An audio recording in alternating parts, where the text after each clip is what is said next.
Welcome to Ask the Accountant, the podcast that is made for you. Weekly podcast live Mondays from 8:30 a.m., released on the podcast service of your choice on Wednesdays. Your main weekly hosts, Aaron, Patrick, and Johann. Got something to ask? Submit your questions below or ask during the show. Podcast loading.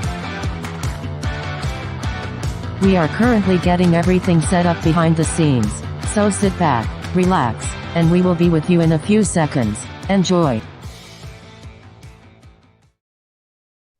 Good morning, ladies and gentlemen, and welcome to Ask the Accountant. It is episode 49. Aaron, final countdown, the last 4 weeks, and we've been at it for a year. How exciting. Aaron, it doesn't look like you are... Oh, hang on. I've got a script, haven't I? Let me stick with that.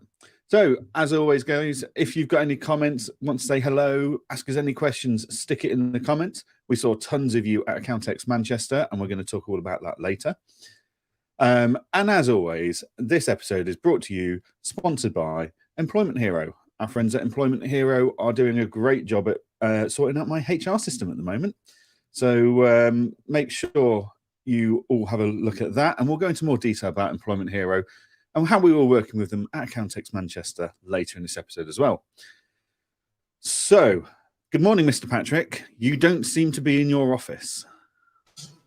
No, well, we're going to be talking about Accountex North this episode. That's going to, spoiler alert, that's going to be our main topic for today. So I thought, well, why not visit the place that we stayed at so that I could remember it all and take it all in. Did you ever leave? So, well, I don't think I want to leave. This is a problem, right? So, arguably the greatest hotel in the UK. So I thought, why not come back again? There's a little band on called Busters as well. People may or may not have heard that, you know, a bit nostalgia trip. So we went to see them, did a bit of a sound check with them, you know, the usual enjoyment and organised fun, as you like to call it. So yeah, it was a good time and heading all by Manchester. So yeah, I'm sat in Brewdog at the moment. Apologies for the background noise if you can hear it. And I've actually got a Brewdog top on to boot as well from Mumbai. So a little present from Chris who had got back. So yeah, not a bad time, to be honest. That's all right. I'll continue wearing our sponsored gilet, shall I? It's because I'm trying to get a sponsorship with them at the moment. So we'll keep buttering them up.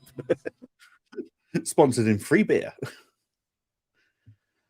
Brilliant. Okay, right. Well, before we crack on then, folks, let's have a look at the comments. People are streaming in already. So, good morning to Paul. Good morning to Kirsty. Good morning to Jodelie. Good morning to Louise. And good morning, Sam. Good morning, Aaron and Johann. Fantastic. So, plenty of people tuning in already. As always, guys, keep saying good morning, keep commenting, keep asking questions, and that keeps us busy for the next hour. So, busy week, Aaron. It was a busy week. You don't seem to have left. I've been able to move on from last week yet, which is, I'm slightly envious, if I'm honest. I was sat there this weekend thinking, there's a Brewdog hotel in Edinburgh, and you rate it as one of the best Brewdog hotels out there. How can I justify staying in it when I only live 20 minutes down the road from it? So I was missing my room from Brewdog. It's a fantastic space to be in. It's a curse for you, isn't it? It's a blessing and a curse. You've got Brewdog on your doorstep, which, you know, not a lot of people do. But you're right. How do you justify getting yourself over there? But it's dog friendly though, so maybe it's to help your puppy recover. You know, you could use that as an option. Try that one. See how that goes with Claire. See how that goes as well. Could you treat a Brewdog hotel in the same way some people treat like caravans? Like they've got a caravan just down the road as a weekend retreat. Could I have a Brewdog hotel as my weekend retreat, permanently reserved? Well, it's my end. I'll back it, but we'll see. Okay, right. Well, yes. So last week we were in, I'd like to say sunny Manchester, but I'll tell you what, it's been a long time since I've seen rain that heavy and that sideways, and I live in Scotland, so that says everything you need to know about the weather on, what was it, yeah, Tuesday and Wednesday, it was pissing down, like torrential sideways rain at times. So well done, everyone that ventured out in the rain to come to Accountex. But yeah, so we did our podcast this time last week and jumped onto our trains. Some of us got a slight delay due to TransPennine being unable to facilitate the train. But we then met up at Brewdog Manchester, where Aaron is today. Started planning. Then we went to Accountex Manchester and we got our first look at it in what is the Manchester Central train station, or was Manchester Central train station. So yeah, we got in there early, didn't we? We got in 6 o'clock the night before to go set up our podcasting booth, which was quite cool to see behind the scenes. And we learned some things like don't touch the electrics because then you break things. We had no power to our pod for about an hour until they worked out what I'd managed to do. But I think I tripped a switch that tripped another switch that tripped another switch that we couldn't find. But we found it in the end. And then we were back to Brewdog, had a couple of shandies. We were very well behaved, weren't we? We were on the shandies all the time. And then I don't know what time you got up, Aaron, but I was up at 5:30 that morning because I've done this stupid idea of a day in the life series, which means I need to get up and film stuff before the day starts. But yeah, because we left the hotel, what was it, 6:30? We left the hotel. Went over to not Brewdog, went over to Manchester Central, do our final setup bits, put the cameras in place because we didn't want to leave that kind of expensive kit overnight. And then we did the grid walk. Now, the grid walk should be coming out on our channels in the coming days. Is that right, Aaron? I hope so. Yeah, it's all there. It's all ready. I have to say, I think because we got to go that day before and kind of scope out the place and have an opportunity to, understand what was there. And I felt like we did a little bit more prep than we normally do for the grid walk, being a bit more. Now we're starting to get used to it. I think that was one of our best grid walks of all time. It was brilliant to see kind of everyone interacting with it. They kind of almost expected us now to turn up with a microphone and shove it in their face. And I think that's it's definitely starting to get his legs, isn't it? Yeah. So what we're saying here is, much to my disgust, planning results in a better outcome. So we planned it this time and we did a really good grid walk. We were very pleased with that. I mean, can I just say though, the only thing we probably messed up on was such a complicated route that Lizzie had planned for us. So as a bit of context here, right? Aaron and I, we turn up. We normally start at the front door and just meander around and about, we try and bit of a pinball machine, like we try and pin off the stages. Oh no, producer Lizzie had a plan. She'd got the diagram of the blooming event and all the stalls, and she'd drawn a red line. It's like, oh my God, we're yeah. But then she didn't show us that plan whilst we were walking around.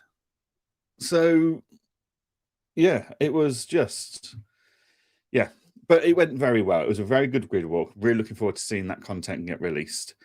And then we spent there was new tech as well involved this time, wasn't there? We're both on our. Have you uploaded yours ready for producer Lizzie? We've got our little GoPros on us, our Insta 360 Go. So so not just the main camera.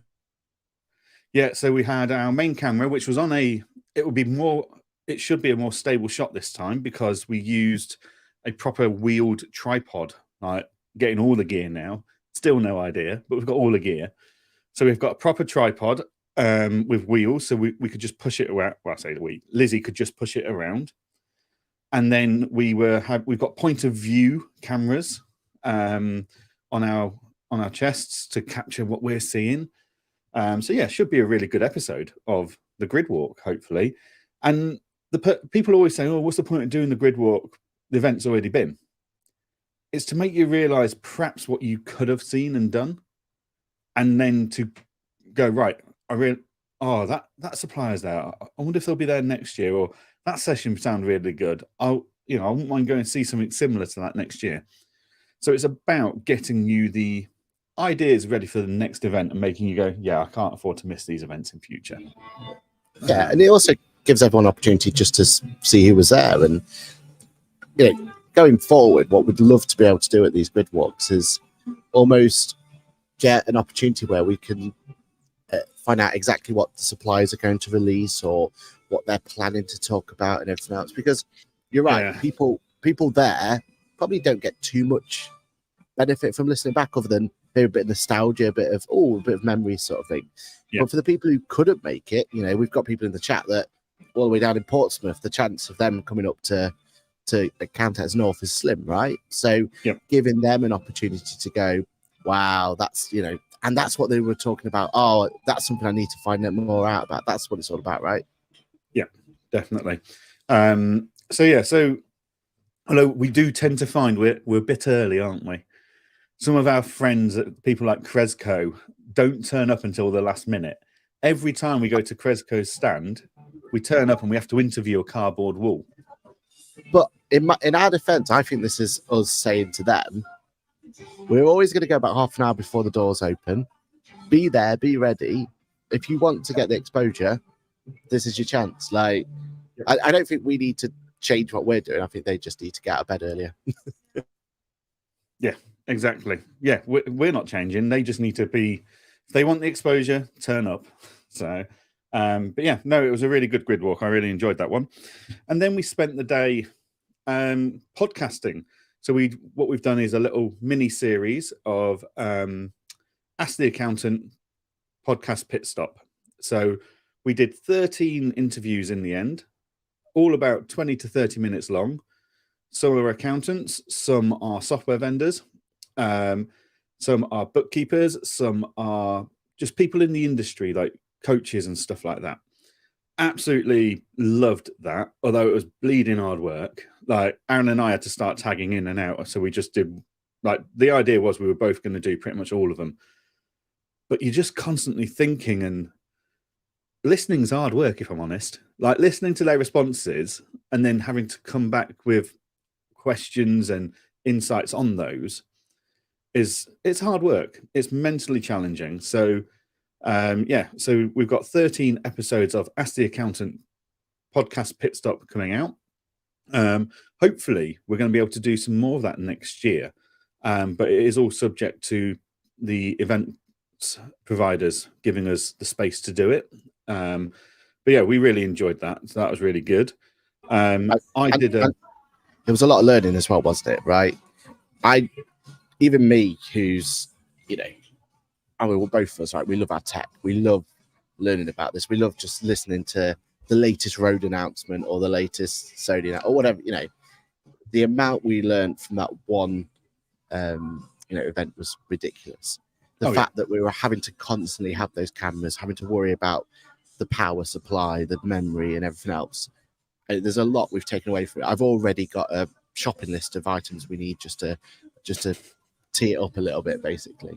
But yeah, it was definitely an eye opener in terms of getting everything ready and everything else. And hats off to anyone who does any of that sort of stuff going forward. It is way more like involved than I thought it ever would be. No. And I think one day, if we can really nail this, because we do want to have that opportunity, almost have a live stream opportunity at some point. We really want to figure that out. That is like on the bucket list, but we've got to figure out. We've got to work with the vendors, with the organisers. We've got to work with them, and we've got to. Yeah, there's a few things we need to lay down. But yeah, it was for saying that it was our first attempt at doing, which is pretty much 7 hours worth of content, something like that, roughly, whatever, maybe more, maybe less. Or if you had the grid walk, even more, right? For saying we were, and that wasn't all we did, because we then went on and did all the content creation for Employment Hero. Yeah. I did a 45-minute speaking session with Beth Flanagan. You were on stage, yeah, and we were still, interacting with everyone who came up to us. We were still talking to them. We were still, fulfilling our duties, weren't we? So yeah, it was, it's definitely given me evolution. Yeah, and it's given me a whole different view of how these conferences are run, right? We got to see peek behind the curtains a little bit more, didn't we? Which was cool. Yeah, definitely. Yeah, no, these events are always helping us to evolve. So like, this is week 3 of me doing my day in the life now. And after week 1 of filming using my old iPhone 13 Pro Plus, Pro Max, whatever it's bleeding called, I decided that was a nightmare trying to get the B-roll, which is the footage of us traveling and just the kind of bystander kind of footage. So I then upgraded and went and got myself a Insta360 Go 3. That made life a lot easier and a lot better. But then in reviewing the video from the first week over the weekend, it was decided the audio quality wasn't great. It was a bit patchy. And that's because I was using a Rode Wireless Go, which is a great bit of kit. It's perhaps just not the right bit of kit for the way I run it for my setup. So then I had to go and I've got new microphones for this week, my DJIs based on Aaron's reviews. And then, it's constant. Yeah, I had to. The audio is like 80% of a good video. That's what they keep telling me. But yeah, it's a constant evolution. So the fact that, we've already gone away and Aaron's already got a huge shopping list of things he wants to buy to make the setup a bit easier and stress-free. Anyone that's out there and says, oh, you just plug and go. Yeah, you can. There's nothing wrong with that if you're doing like 60-second videos and stuff like that. And, if your plan is to just do shorts or stories or TikToks, great. Your phone and a basic microphone is going to be absolutely fine for you. If what you're trying to do is create content with multiple angles and multiple views, then it is a constant evolution, a constant learning. I mean, that and data. Oh my God. Every interview, so we had 4 cameras trained on our podcast booth, and that's before you take into account producer Lizzie with her gimbal filming on the iPhone and stuff for passing shots and stuff for social media. And the audio as well, because the audio was separate. That was going through, and an audio backup. Yeah, so we got multiple sources of audio. We were generating 120, 130 gigabytes of footage and audio per 30-minute interview. And we're just like, that sounds like a lot for Lizzie to get through, but that seems like a producer problem. But yeah, it's opened my eyes to how hard proper content creators work and filming crews and stuff have to work, and why they've got all the gear and why it takes them 4 hours to set up and for a 30-minute shoot. But yeah, it's been quite the eye-opener at Countex, really. Conscious we have got quite a lot of comments coming in, so we'll just jump to these quickly. So Matthew says good morning. Steph says good morning. Merlin says good morning. Paul says my nearest brew dog is Southampton, but usually hang out at the village hotels for events like LinkedIn Local and other B2B events. Ashley says good morning. Are you poorly, Aaron? No, he's just at the pub. We won't judge him for that. Paul says, yeah, the grid walk helps those who've missed it too. Oh, hang on. I've lost my track here. Ashley says, just like Bullseye, look at what you could have won. Definitely. Look at where you could have been. Ashley said it was a 7-hour drive home to Devon, but worth every mile. That is we mentioned this in LinkedIn, but going forward, he needs to stay at the Brewdog because then he gets himself a guitar. Like we both look at the guitar every time and go, "Oh, but that's pretty cool." That's a great little ornament on the actual on the thing. But for Ashley, he would actually be able to he'll probably create himself a new theme tune while he's here, wouldn't he? Yeah, exactly. Jodie Lee from South Africa. So Jodie Lee didn't come to Countex because she's in South Africa, which is fair enough. That's a commute even by my standards. And Ashley says, my post this morning is a video. I did it live when training at AAT on Saturday morning. It took me 2 minutes and 30 seconds to edit, all done on my iPhone. Yeah, like if that's what you're after, is that short form. I mean, I've been playing with some different AI apps and stuff over the weekend, because I've now got so much content on my mobile, I've played with some different apps where they take like photos and they take snippets out of your videos, all AI based, and they deliver like 40 to 60-second videos, and they're absolutely fantastic, like for a click of a button. But yeah, if you're doing anything for like a long time, like if you're trying to create 30 minutes worth of video footage, it takes a bit of going, and yeah, it's a challenge. Ashley says, I need to speak to more people and get a sponsor. New theme tune, great idea. Penelope, who joined us as one of our interviews at she Podcast did. Pit Stop. I'm looking forward to that one going live. Brilliant. I feel my bookkeeping tips on my GoPro, editing, adding B-roll, and getting audio right always takes a bit of time, especially when it's windy. Definitely.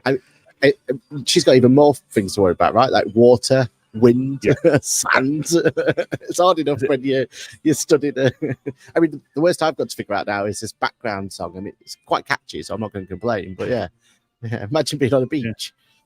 I'm trialing this week to see if it improves the audio for producer Lizzie's editing. I am trying wearing my dead cat, as they call it, on my microphone all week, just to see if it gets rid of some of the rustling and stuff. Technically, it's not a dead cat; it's too small, so it's a dead mouse. That one. Oh, it's a dead mouse. They get down the side, and then on roads, it's a dead wallaby because they're Australian. Right. Cool. Morning, chaps, from Ben. Loved my stay at the Brewdog last Monday evening. Left the guitar on the wall. Well done, Ben. I think that was a chargeable extra if you took it away. I can imagine it'd be quite an expensive charge as well. Yeah, especially after they wanted 50 quid for the Brewdog dressing gown.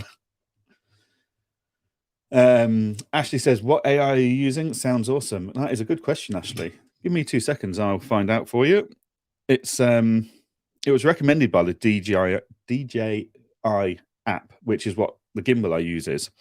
But it's called Light Cut. Light as in a light bulb, cut. It's been very quick and easy to use, and I've knocked out a couple of videos last night on it for shorts, which I was really impressed with. Very little effort.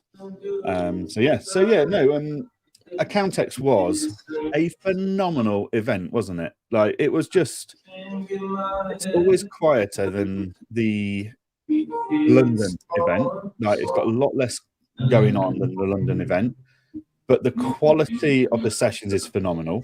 People, like, there was 4 theatres, and every single one was standing room only, and they were big theatres. There were big theatres to fill. And then it was a great level playing field, everyone was saying, for all the software vendors, because everyone had pretty much the same size stand. There was no, what was it, Miss Chris Downing said, there was no checkbook waving, like who's got a bigger checkbook. So yeah, it was a nice level playing field for everyone to come across. And speaking to Caroline after the event, so Caroline leads the team that delivers Accountex. She was saying she's not had final figures by that point when we were chatting to her at the after party, but it was busier and the numbers were higher than they anticipated, which is fantastic news. The events outside of London will only happen if people turn up and continue to turn up. So if you're one of those people that sits there whinging, oh, the events only happen in London, I'm not going into London, that's fine, but you have to then turn up when there's an event close enough to you. Yes, if it's in Manchester and you're in Portsmouth, I get you're not going to go to that. That's fine. But if you live in Edinburgh or Glasgow and there's an event in Edinburgh or Glasgow or vice versa, go to it, because if you don't, providers just won't go there again. Yeah, I remember they did an Accountex in Glasgow in 2018, and it was huge. Like, it was like 50% of the size of London for the venue and all the stalls and stuff. And I think they had 300 people over the 2 days turn up. Like, it was horrific. And yeah, I felt sorry for the speakers. I felt sorry for the sponsors and the event, like all the stall holders. And funnily enough, they never did it again. But people in Scotland are the first to complain, you don't do events in Scotland. It's like, well, you don't turn up if we do. So what can we do? So yeah, so there you go. That's my Monday grumpy Monday whinge out the way of. But I think that complaint's a valid point there, right? Because one other thing I would say about us as accountants and going to these events is we're a fickle bunch, right? The amount of times we go to amazing events, Accountex, not the main Accountex, Digital Accounting Show, whichever event you're talking about, how many times is it that we will come back going, oh, that was an amazing event, but that was an amazing event, but there was this, or the weather, or we're British as well, so we'll complain about anything, right? I have yet to hear any negativity about this one, proper negativity. You know, there was this odd grumbling here and there that were just noise, basically. But generally, everyone's come back there positive about it. The vendors were positive, the speakers were positive, the attendees were positive. You know, I just feel like it's a different breed, isn't it? Almost the Accountex North and the rest of them. And we also get, you and I are in a bit of a privileged position because we are talking to vendors, we're talking to event organizers, we're talking to attendees. We hear it, we're hearing it from all angles. So we know quite quickly if there's any problems going on. You know, like at Digital Accountancy Show, everyone was whinging about water. Like all the attendees were whinging about a lack of water and they couldn't find water and it was really hot. But then we also knew that the event organizers were working their backsides off to try and solve that problem. So yeah, we're in a bit of a privileged position where we chat with everyone and we know, but yeah, as you say, I've not really heard any negativity about Manchester whatsoever. It was a really good event. So yeah, I look forward to next year's one, basically. Right. Okay. So what other than a great event, what else did we learn from Manchester? Well, there was a couple of announcements. Well, debuts, shall we say? Debuts. So the first debut was a new AML compliance tool called FirmCheck. These guys have come over from New Zealand to launch into the UK AML market. And they haven't got a unreasonable offering, shall we say. Their pricing seems very competitive. I mean, the AML software markets needed a bit of a shake-up for quite a while because all we really had was Verify. And then Zama came along and has done a fantastic job at a bit of modernization and really making us realize what AML should be in a firm rather than just look at a passport and photocopy it type thing. But from other things I'm involved in, I am aware that there's a lot of AML providers from Australia and New Zealand wanting to break into the UK market. And Zama's kind of had it their own way for a bit. Not that I'd say it slowed their development or anything, but we all know and we always say the more people that are in the space, the more development and the faster the development becomes. And the more ideas and the better inspiration and the better product that we all end up with at the end of the day. So FirmCheck kind of launched and their first official event was Accountex Manchester this year. And basically they're doing all your AML checks, biometric checks, ID checks, AML management, etc. And their pricing is that they will do your politically exposed persons and sanction checks free of charge. They'll do your full biometric and ID verification checks for £5.50 a check. And then there's a subscription fee where you pay 25p per entity per month to have them on the database. Now, this is the bit that could make them more expensive than Zama in theory. So Zama don't charge you for the database and the management system. That's completely free. And you get risk assessments, etc., built into Zama. But Zama do charge for biometric, for the ID checks and the PEP and sanction checks. But I was looking at it and I think, assuming you're doing your checks on every year, Zama FirmCheck works out about the same price per year. But if you're not doing PEP and sanction checks every year and you're not doing ID verification checks every year, then firm check probably works out slightly more expensive per client per year. But as I say, it's great to have another, like, it's great to see a validation of that there is a need for AML software in the UK market, and that other people are looking at it. Now, the only thing they haven't really got at the moment, which is fine because it's early days, is app integration. So they don't talk to accountancy manager, they don't talk to Center, they don't talk to Carbon, or they don't talk to Client Engager at the moment. Now, they've got on their websites that it's coming soon. Go for it, Aaron. They are connected to Go Proposal, though, right? Because that Go Proposal's new AML offering is firm check. We've confirmed that, haven't we? Yeah, my understanding is firm check is what's powering the Go Proposal ID checks. However, I think that's about as official and public knowledge as Employment Hero powers QuickBooks Payroll. It's known, but it's not promoted, and you wouldn't know it to look at it. I believe Go Proposal have got their own UI, user interface, but they outsource the ID checks and the PEP checks through firm checks software. So firm check is only doing the checks on the ID. It's not the user interface and stuff, is my understanding. But yeah, so welcome to the UK firm check. Looking forward to seeing what you bring in and how you challenge the AML market to improve, basically. Yeah. I mean, for me, it's good to see that it is a true AML check as well. If you think back 3-4 years ago, everyone was thinking Verify or the ones like that were AML checks. They're not, right? They're just ID checks, so ID solutions.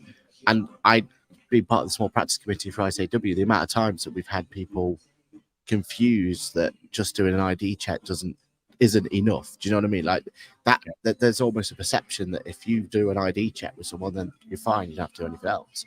But firm check, Zama, all these ones starting to become more prevalent, they're educating everyone, not just the importance of AML and why we're doing it, but actually giving the tools so we could do it properly. Whereas before we were really reliant on, governing bodies or whoever was your AML provider to bring in, weren't we? Yeah. And I mean, to be fair, at Accountex, I had 2 very interesting conversations with 2 bookkeeping governing bodies, who are both very interested in improving the minimum standard and the quality of AML within their governing. And they were asking my opinion on a few bits and pieces. So watch this space, shall we say? But personally, I think AML is so important that they get it right, but they make it so stress-free, and they go back to governing bodies need to go back to focusing on supporting and developing their members rather than just penalising people for AML. So I have made offers to both of those governing bodies to share more thoughts and spend more time looking at that on a voluntary basis, so that they can at least listen to some feedback. Whether they do anything with it or not is a very different matter. But yeah, so that's firm check. It's definitely worth having a look at. One final bit about firm check, though, is that they're very yellow, aren't they? Ashley Leeds was almost swamped when you search. If you look at a photo of social with firm check employee sex Ashley Leeds, you don't know which is which. You can't, yeah, I thought yellow was taken already. I thought I saw Ashley walk past the firm check stand, and I just saw his head. I thought his whole body had disappeared. It was a floating head because of his yellow T-shirt on the yellow background. But yeah, it is very bright. He mentioned sponsors earlier in the chat, didn't he? So I think if from a brand point of view, I think he needs to put firm check as number 1. Yeah, just so definitely. Don't have to change anything then, does he? It's all there. No, it's all on brand already. So that's firm check. It's going to be interesting to see what they bring to the table. I know Zama have just announced a premium monthly subscription model, which will have more tools and stuff. So I just think it's great that softwares are coming in and making AML quicker, easier, and more insightful and more powerful, giving us more confidence. So all good in my books. All good. Right. So the other announcement, shall we say, was the follow-up not 9 months, 8 months after the fact. So at QuickBooks Connect in February in London, Nick Williams walked out on stage, all very excited, as he always does, in his QuickBooks trainers, inspired by me, I feel. And he announced QuickBooks Practice Manager. I don't think he got the big cheer he was looking for. And I don't think he got the round of applause he was looking for that one. But he announced Practice Manager is coming. It's going to be fantastic. It's going to be great. It's going to do this. It's going to do that. Well, it's now live. It's in the public domain. So it's been getting beta tested. Now, full disclosure, I have not had any involvement in the Practice Manager tool whatsoever. Even though I sit on the Accounting Council and strategic partner and stuff, I was in effect blacklisted because I've got other interests in the form of client engager. Completely understand that, completely fine with it. But yeah, so that came out now. Aaron, you had a play with Practice Manager in beta for a little bit. I'll come back to you in a moment about your thoughts on that. But it's gone out live. It's available. They kind of pushed it from Monday, ready for Accountex Manchester, which made complete sense. I'd like to say it was a mixed bag of feedback, but everyone's focused on the same point. Everyone is just saying how expensive it is. But then I've done some digging around and I've had a look, and I'd say actually they're potentially one of the cheaper solutions out there at the moment. Like Pixie has got like £100 starting point now or something, whereas QuickBooks Practice Manager is like £60-odd starting point. You've got Accountancy Manager that if you're a new user, it's £42 a month a user, according to their website. Like the pricing in practice management seems to have gone through the roof. I'm not really sure there's been enough development to justify it, personally. But ultimately, going back to my original point, every single social post I've seen has been less than positive about the pricing. No one's even looked at the functionality or commented on the functionality because they can't get past the price point that they're charging, which is interesting, shall we say. Aaron, what are your thoughts? What were your thoughts during the beta, functionality, and the feedback you're seeing? So full disclosure, I am still on the beta. So I'm still one of their beta testers. I don't know if this had a great uptake on beta testers. So I think actually the fact it's gone live is good because I think they need that feedback. They need that opportunity to develop the product. I'm really shocked when you said that Pixie's about £100 now, because although I suppose in fairness that £100 is Pixie 2.0, they completely stopped, yeah, and their original Pixie isn't available anymore, not fully or at least 2.0 yet. Oh, so that £100 is for the original Pixie. Yeah, so if you've got less than 250 clients, it's £99 a month plus VAT, flat rate for unlimited users, and you don't get task automation, you don't get migration support, and the document signing is coming soon. So it's the original Pixie, not Pixie 2.0. If you want a dedicated account manager, full migration support, team training, sales pipeline coming soon, integrated apps coming soon, and defined teams coming soon, it's £149 a month for up to 250 clients. And my biggest argument about all this is that, in my opinion, we're allowed to have opinions, we're allowed to be right or wrong. Pixie 1.0, or whatever the original Pixie was called, is not a practice management solution. It's a task management solution. It's a holder of your client's data, but it isn't a practice management solution. There's no client portal. There's no opportunity for you to be able to interact with your client. I mean, even from a task management point of view, for me, it's lacking in terms of options and abilities. And okay, maybe it's because I'm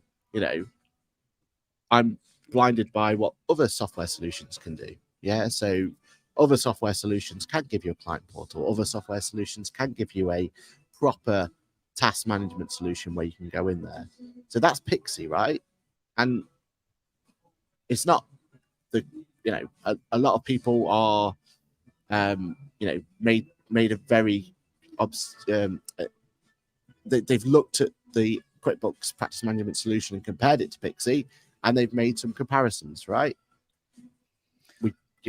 John Toon posted on LinkedIn that it was great to see Pixie have got that finally launched with QuickBooks Practice Management.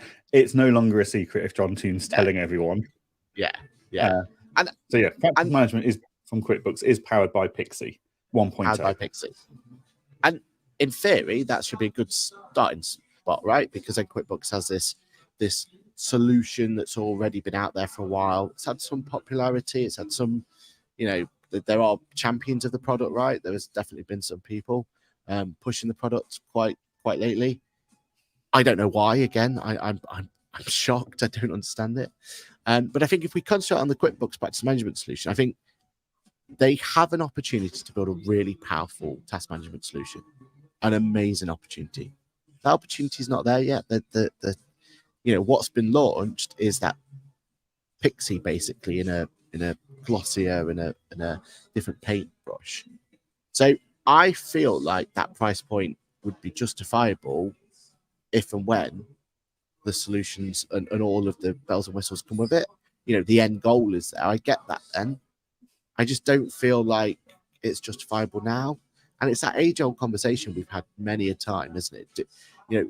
That risk of buying into software now for future development, for future support, for future features, it's a really dangerous game, isn't it? Because they may come to a point where they find they can't provide solution XYZ, or that solution XYZ isn't really going to live up to the expectation of what the expectation of it's going to be. So I feel like it's been a really tough first week for them, hasn't it? If you look at it of what it's going to be, and it's that age-old thing where we've spoken about it a lot of time. Minimal viable products are a great thing. Like, get it out there and start getting money in it, and then you can start developing on it, and that's fine. But your minimal viable product has to give you something that has a hook to keep that person in, to keep them from moving elsewhere or looking elsewhere. And I'm not 100% sure. The clue is viable. Yeah. Even if it's a minimal product right now, it's still got to be viable as a functioning piece of equipment to complete the job at hand. But in fairness, I believe the solution is a viable solution. Because if you look at it like on the tin, you put your client data in there and the client data stays in there, right? And then you could do some tasks around it. So there is a viable product, but I don't think that's enough in this day and age. Like, just because it works, well, we expect software to work, right? That's our minimal expectation, right? Yeah. It works, but has it got enough hooks in there to keep people from, or to get people to move over to the platform and keep people on the platform, which ultimately we want to do? I'm not 100% sure it does. And I think that's where the price point at this point in time is the sticking point. If those new features are here, when we talk about it in 6 months' time or a year's time, whatever the time frame is going to be, then that price point becomes acceptable, because you're not comparing it against other practice management solutions at that point. In theory, you're comparing it against Text Precision. I mean, Text Precision's a whole different price point, isn't it? You know more than anyone. Like, that's another tier, isn't it, of costs? So yeah, I feel like it. Yeah, I'm frustrated that it's kind of had such a big. If they'd done more of a soft launch, maybe it's a free for the first 6 months or whatever, something like that to get people in. I would be more. I would be pushing it as a recommendation. I would, at this point, for anyone who doesn't have practice management solutions. I'm struggling to.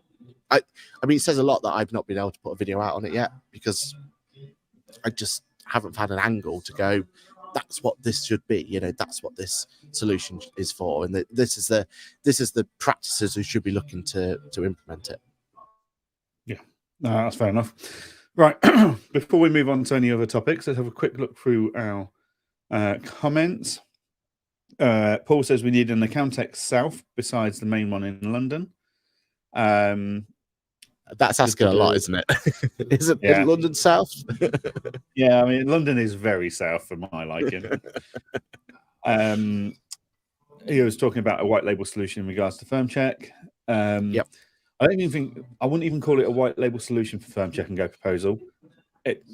Firm check is just powering those checks through Go Proposal's own tools in the same regards that you might use an API for something. So, Kirsty, when I looked at the QBO, it didn't even seem to integrate with my existing data and pull through things like VAT numbers, etc. I was hoping that as it was linked, there would be a certain amount of pre-setup. Maybe it's better now it's fully live. I couldn't say yes. No.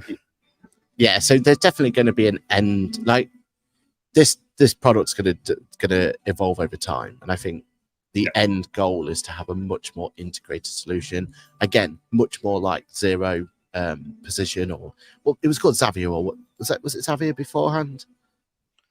Yes, Dex position. That was Xavier. Yeah. So basically, like the end result will be more of a Xavier type product, and that has me very, very, very excited. We're just not there now at the moment in time. Yeah. Cool. Paul's looked at the help videos and thought the pricing was quite aggressive, but I think it's more to do with the client numbers and the lack of features. And he agrees with Aaron that needs more features and probably a smaller price jumps with numbers of client bands. Cool.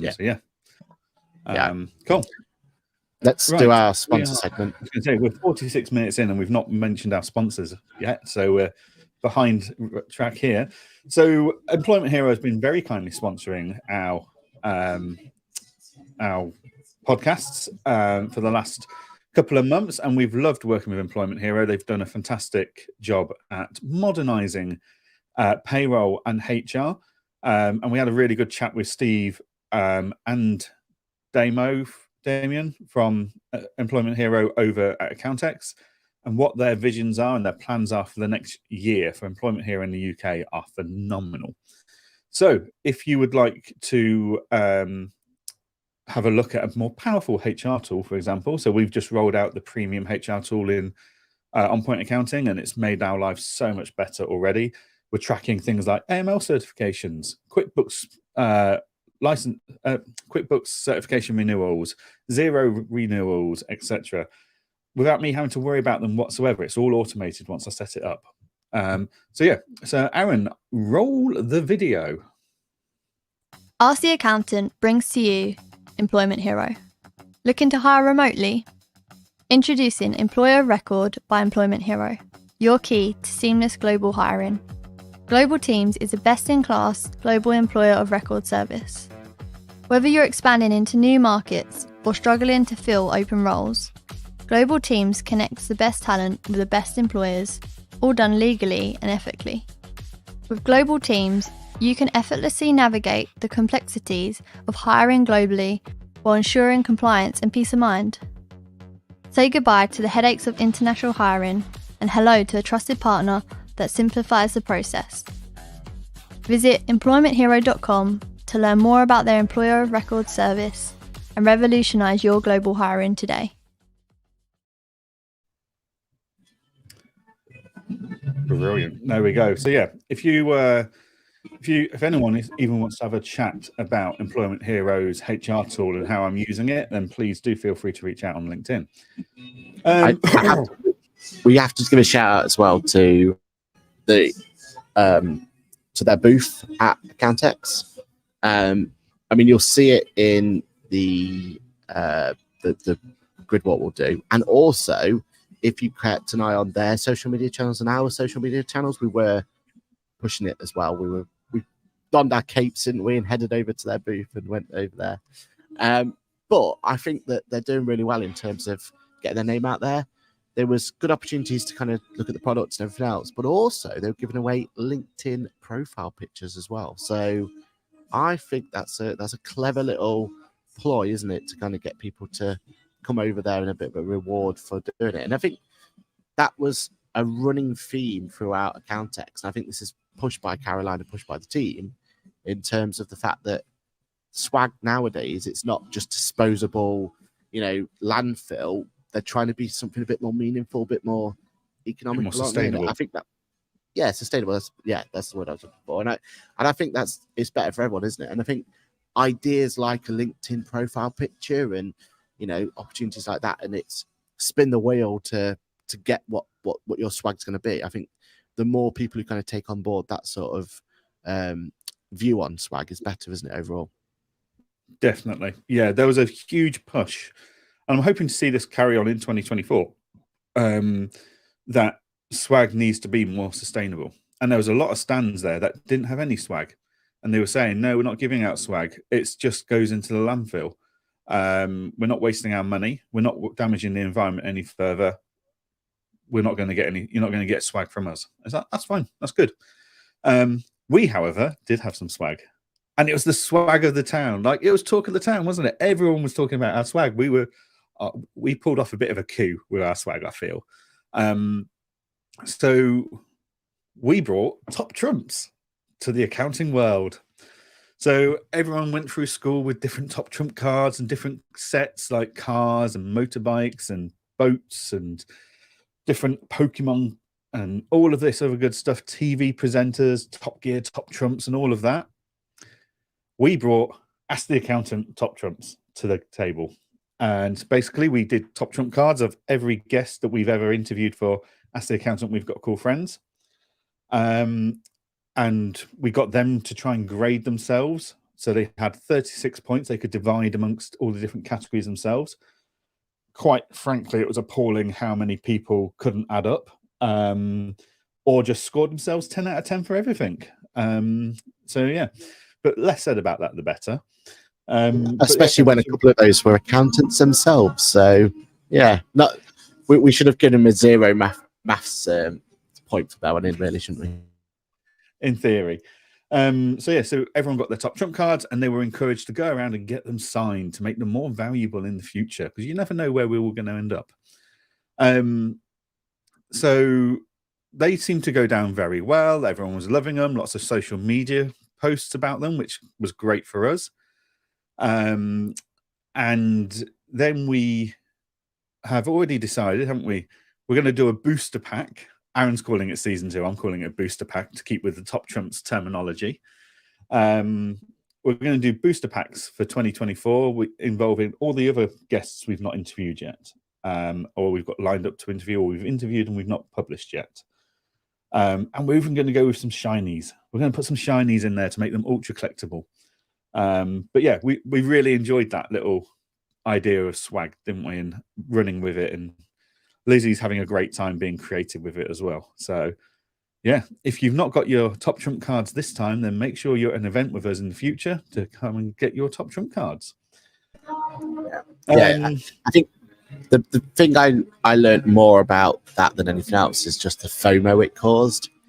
Everyone who had their cards were really like you've already said, gassed and excited, especially when someone was encouraged. Like, they'll pull a card from our booth, from our stand, and it'll be for Jonathan over at Account Manager, or Sam and Sam at Swoop, and they're then encouraged to go over to that stand, get it signed, and that could be the first interaction they've ever had with that particular vendor. And I think that was a really cool kind of. We didn't really think about it at the time, right? But that's what that started to.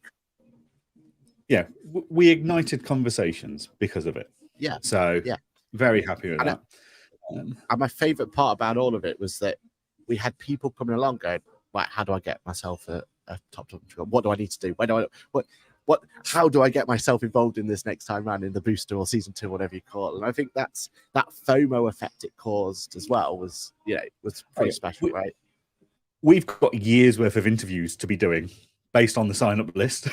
And can I just say also to everyone that's listening, a huge thank you so the night before Accountex, just as we were leaving the hotel to go and set up, we launched the booking link to book in for your half an hour podcast. And we kind of went, well, we've got a backup list. we've got a backup list of people that we'll try and collar if no one signs up, because first time doing it, is it going to be popular? Do people want it? Yeah, we were fully booked in 2 hours. Like, it was like we came out of Manchester Central from setting up and going, yeah, we're fully booked. We've not got any more spaces. It was phenomenal.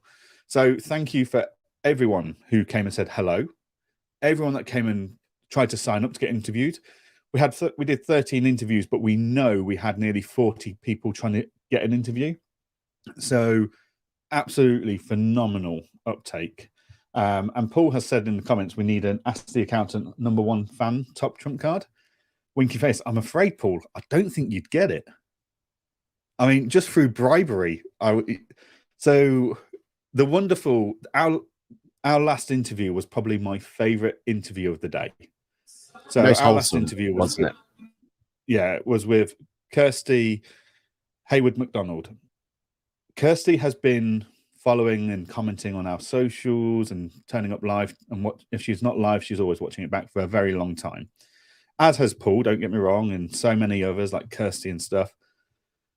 Kirsty kind of took a step out of her comfort zone and booked in for an interview, which I know for Kirsty was a huge thing.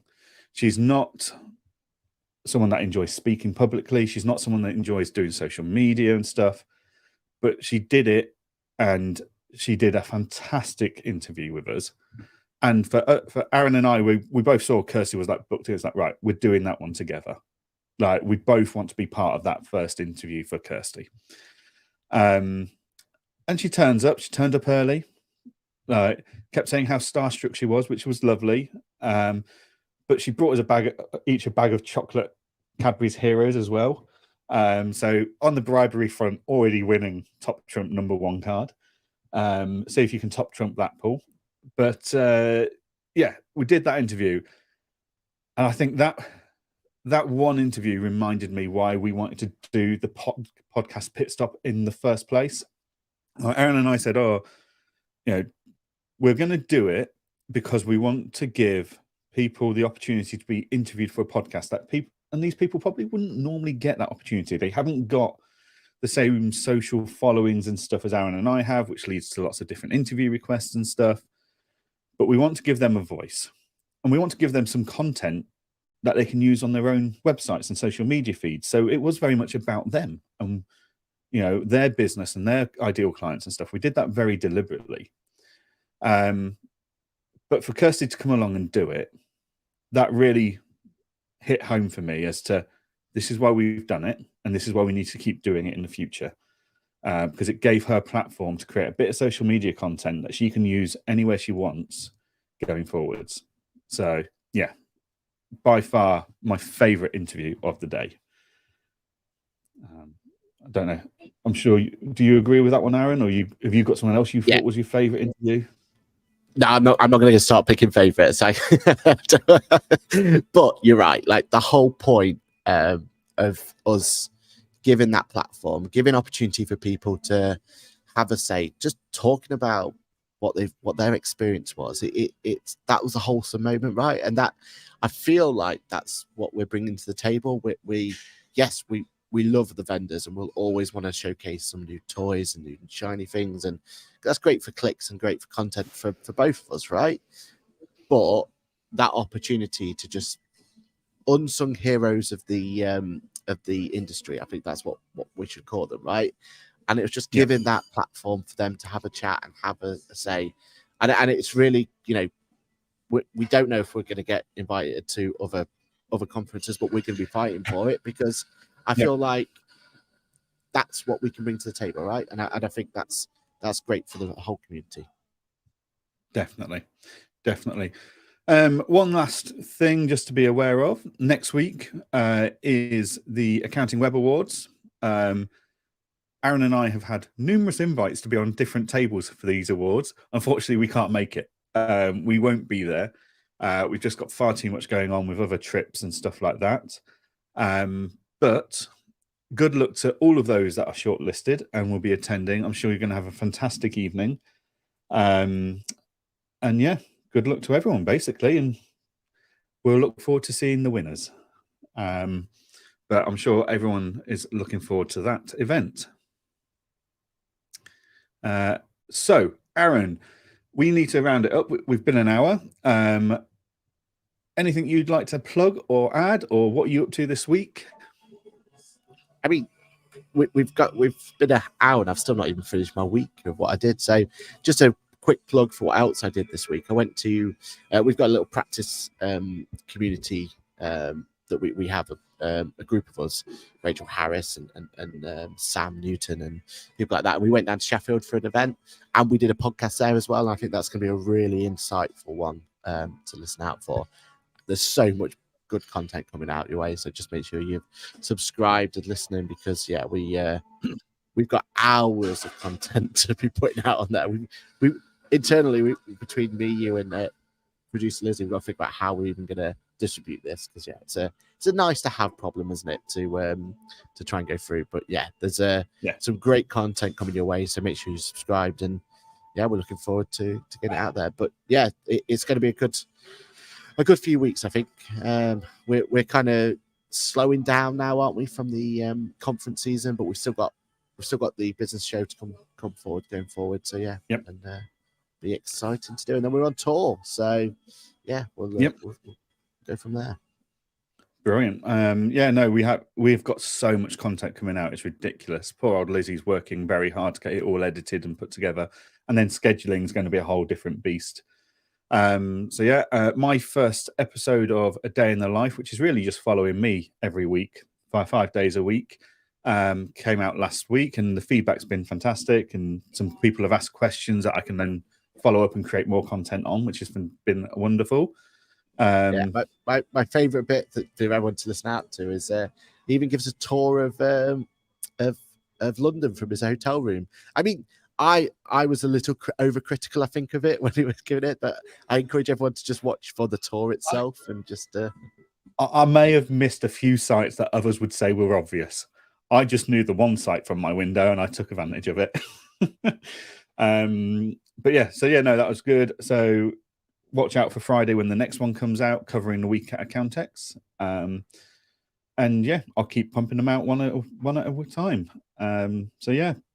Fantastic. Right. Well, on that note, Aaron, anything else you'd like to add before we say goodbye and run the credits?